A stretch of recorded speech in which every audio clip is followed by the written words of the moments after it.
Hi weavers, welcome to my channel money Das kitchen. ఈరోజు recipe గుత్తు వంకాయ curry. ముందుగా కొన్ని పల్లీలు తీసుకొని ఫ్రై చేసుకోవాలి. దోరగా ఏగుతూ ఉంటే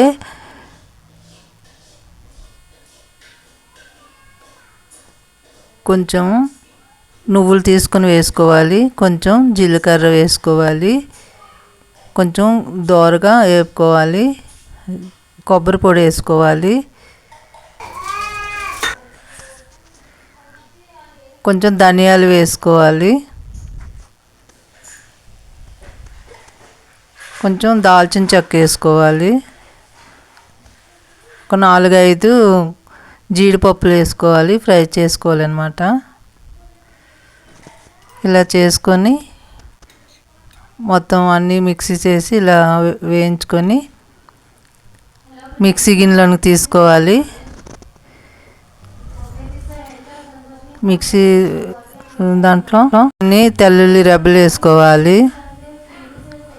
కొన్ని అల్లం ముక్కలు వేసుకోవాలి, చిన్నగా తరుక్కొని ఆనియన్స్ వేసుకోవాలి, 1-2 వేసుకోవాలి, కొంచెం సాల్ట్ వేసుకోవాలి, కొంచెం కారం వేసుకోవాలి, కొంచెం పసుపు వేసుకోవాలి, మనకు తగినంత వేసుకోవచ్చు. కొంచెం చింతపండు నానబెట్టుకోవాలి అన్నమాట.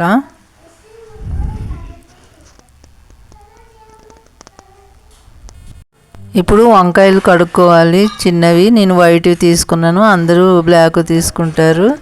కొంచెం ఉప్పు వచ్చి వాటర్లో వేసుకోవాలి. కొంచెం సాల్ట్ వాటర్లో వేసుకొని ఈ వంకాయలని కడుక్కుంటే బాగుంటుంది అన్నమాట. గట్టిగా అయిపోవు, బ్లాక్ రావు. ఇలాగ మధ్యకి కట్ చేసుకోవాలా, 4 దుక్కులు వచ్చినట్టు. ఈ మిక్సీ చేసుకున్న మసాలా ముద్ద ఇలాగా స్టఫింగ్ చేసుకోవాలన్నమాట.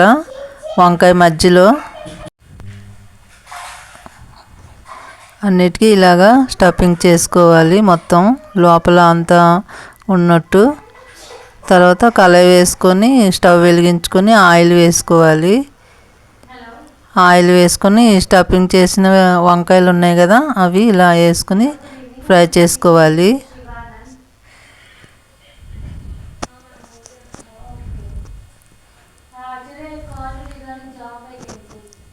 ఇలాగా వేగిన తర్వాత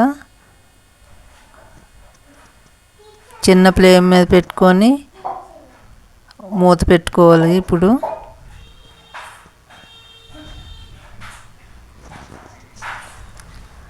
వేగింది కదా, ఇప్పుడు మూత పెట్టుకొని ఒక 2 నిమిషాలు ఉండాలి.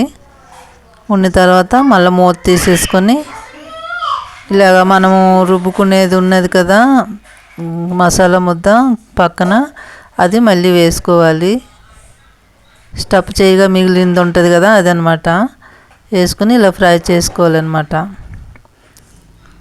చేసుకొని చిన్న ఫ్లేమ్ మీద పెట్టుకొని ఇలా మూత పెట్టుకోవాలి.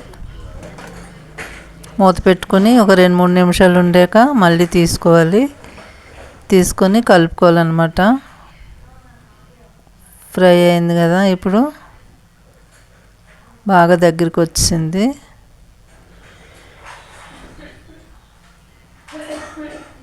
కొంచెం వాటర్ వేసుకోవాలన్నమాట. ఇప్పుడు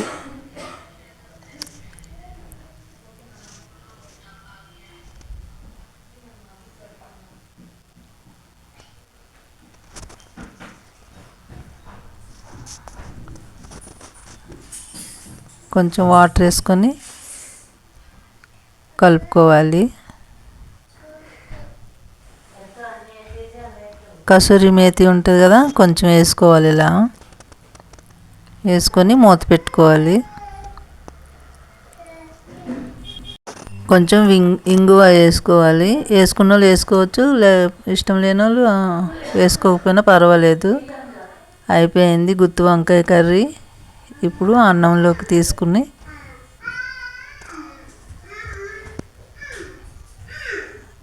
ఇలా కలుపుకుంటే కలర్ఫుల్గా మంచిగా బాగుంటుంది, కమ్మగా. చాలా టేస్టీగా ఉంటుంది అన్నమాట. ఈ వీడియో నచ్చినట్లయితే లైక్ అండ్ సబ్స్క్రైబ్ చేసి షేర్ చేయండి. దీని గురించి మీరు ఇలా చేసి బాగుందో లేదో కామెంట్ చేయండి. మళ్ళీ ఎలాగా అనేది పెడతాను నేను. కామెంట్లో పెడతాను మళ్ళీ. థ్యాంక్ యూ అండి.